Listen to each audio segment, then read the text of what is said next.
Hello friends, मैं Abhishek Joshi, electrical engineering Birla group of companies.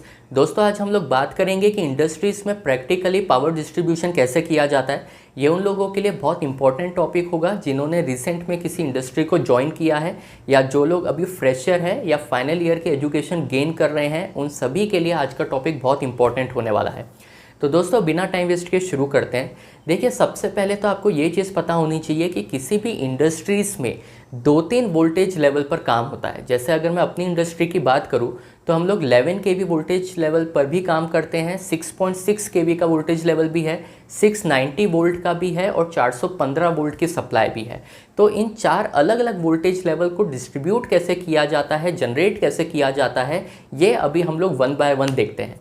देखिए दोस्तों, एक होता है HT ब्रेकर। जैसे ये आप देख रहे हैं, ये 11 kV का वैक्यूम सर्किट ब्रेकर है।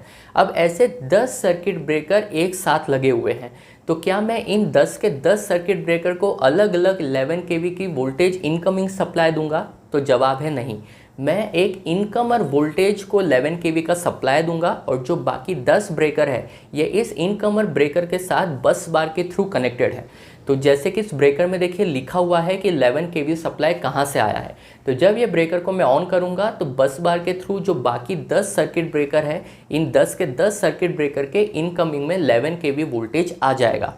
अब जैसे जैसे आप एक पर्टिकुलर सर्किट ब्रेकर को ऑन करते जाएंगे, वैसे वैसे जो 11 kV के ड्राइव्स है उसके मोटर में 11 kV की सप्लाई जाएगी और मोटर चालू हो जाएगी।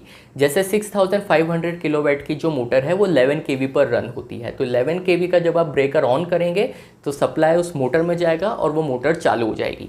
ऐसे जितनी भी ड्राइव्स आपकी इंडस्ट्री में 11 kV पर वर्क करती है, उनको इन सर्किट ब्रेकर के थ्रू डायरेक्ट कनेक्शन करके चालू किया जाएगा।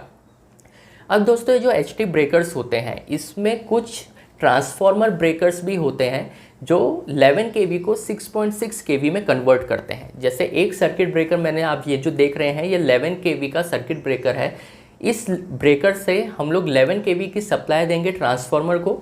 ट्रांसफॉर्मर उस 11 kV को 6.6 kV में कन्वर्ट करेगा और वो 6.6 kV हम लोग लेकर आएंगे MV ड्राइव में। MV ड्राइव मतलब होता है मीडियम वोल्टेज ड्राइव, जो 6.6 kV में हमारी इंडस्ट्री में वर्क करता है। दूसरी इंडस्ट्री में वोल्टेज लेवल अलग हो सकता है। तो वो ट्रांसफॉर्मर 6.6 kV आपके MV ड्राइव में लेकर आएगा। जब MV ड्राइव को ऑन कमांड आएगी तो 6.6 kV मोटर में जाएगी। जो मोटर 6.6 kV से रन होती है वो मोटर घूमना शुरू हो जाएगी। वैसे ही दोस्तों, एक 11 kV का HT ब्रेकर हम लोग लगाएंगे जो ट्रांसफॉर्मर को 11 kV की सप्लाई फीड करेगा। ट्रांसफॉर्मर उसको 690 वोल्ट में कन्वर्ट करेगा और ये 690 वोल्ट हम लोग फिर अगेन MV ड्राइव में लेकर आएंगे। और जो भी मोटर आपकी 690 वोल्ट पर रन होती है, इस पर्टिकुलर ड्राइव के ऑन होने से 690 वोल्ट का सप्लाई आपके मोटर में जाएगा और वो मोटर घूमनी शुरू हो जाएगी। अब दोस्तों, बात आती है 415 वोल्ट की। अब देखिए, जब हम लोग 415 वोल्ट की बात करते हैं तो सिस्टम थोड़ा अलग हो जाता है, क्योंकि इंडस्ट्रीज़ में मैक्सिमम जो मोटर्स होती है वो 415 वोल्ट पे रन होती है। तो इसीलिए आप हर एक मोटर के लिए अलग अलग सप्लाई अवेलेबल नहीं करा सकते, क्योंकि बहुत सारी मोटर एक इंडस्ट्री में लगी हुई है। तो हम लोग क्या करेंगे, एक ट्रांसफॉर्मर लगाएंगे जो 11 kV को 415 वोल्ट में स्टेप डाउन करेगा। ये जो ब्रेकर आप देख रहे हैं, ये 11 kV का ब्रेकर है। इससे 11 kV की सप्लाई जाएगी ट्रांसफॉर्मर में। ट्रांसफॉर्मर 415 वोल्ट में से स्टेप डाउन करेगा और वो 415 वोल्ट हम लोग लेकर आएंगे PMCC के इनकमर में। ये आप देख सकते हैं कि यहाँ पर लिखा हुआ है कि ये जो PMCC का इनकमर है, इसको सप्लाई कौन से DTR से आई है। DTR का मतलब है कि कौन से डिस्ट्रीब्यूशन ट्रांसफॉर्मर से आई है। अब जब ये इनकमर ब्रेकर मैं ऑन करूंगा, ये जो एयर सर्किट ब्रेकर लगा हुआ है, ये ACB जब मैं ऑन करूंगा तो PMCC में जितने भी ACB लगे हुए हैं, जितने भी LT ब्रेकर्स लगे हुए हैं, ये सभी बस बार के थ्रू कनेक्टेड है। इन सभी के इनकमर में सप्लाई चली जाएगी। अब आपकी इंडस्ट्रीज़ में जो बड़ी मोटर्स लगी हुई है, जैसे जो 110 किलोवाट की मोटर है, 275 किलोवाट की मोटर है, इस तरीके के जो बड़े मोटर्स लगे हुए हैं, उनको हम लोग ACB के थ्रू सप्लाई देते हैं, एयर सर्किट ब्रेकर के थ्रू सप्लाई देते हैं। तो आपका जो PMCC है, ये PMCC से उन मोटर्स को सप्लाई दी जाएगी जो बड़ी मोटर्स है। 110 किलोवाट की मोटर है, 275 किलोवाट की मोटर है, इन सभी के लिए अलग अलग LT ब्रेकर्स लगाए जाएंगे, एयर सर्किट ब्रेकर्स लगाए जाएंगे। जब वो ब्रेकर ऑन होंगे तो फिर 415 वोल्ट की सप्लाई उस बड़ी मोटर को जाएगी और वो मोटर घूमने लगेगी।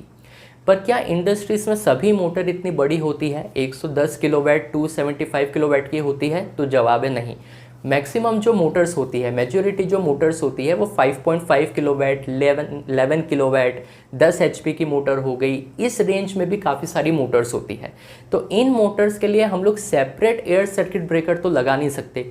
तो हम क्या करेंगे, पीएमसीसी में कुछ सर्किट ब्रेकर्स ऐसे लगाएंगे, पीएमसीसी में हम जो एयर सर्किट ब्रेकर लगा रहे हैं वो कुछ ऐसे लगाएंगे जो किसी मोटर को सप्लाई नहीं देंगे, एमसीसी के इनकमर को सप्लाई देंगे। जैसे ये आप देख सकते हैं कि यहाँ पे लिखा हुआ है कि इस एमसीसी में किस पीएमसीसी से सप्लाई आया है। तो पीएमसीसी का जब आप एक ब्रेकर ऑन करेंगे तो एमसीसी के इनकमर में सप्लाई आएगा।